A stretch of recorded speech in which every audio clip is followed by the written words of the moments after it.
الماضي؟ إيش هو الماضي؟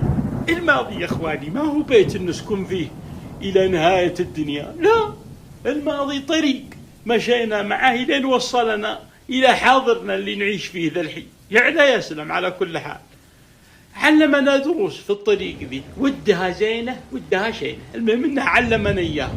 ماضيك ولو كان مظلم لا تسمح له انه يطفي انوار الحاضر اللي تعيش فيه ذا الحين ويهمهم على قلبك ويغمغم عليه، ولا تسمح له زيد يطفي انوار مستقبلك اللي باقي بتجي. لا يا اخي، وقفها عند حده.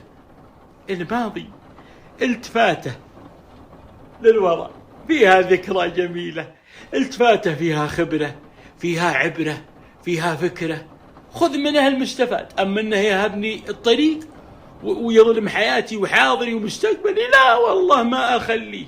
وين أوقفه عند حد الله. قال نبينا صلى الله عليه وسلم: من لا يرحم لا يرحم. وقال: الراحمون يرحمهم الرحمن، ارحموا من في الأرض يرحمكم من في السماء. وقال: لا يرحم الله عز وجل من عباده إلا الرحماء.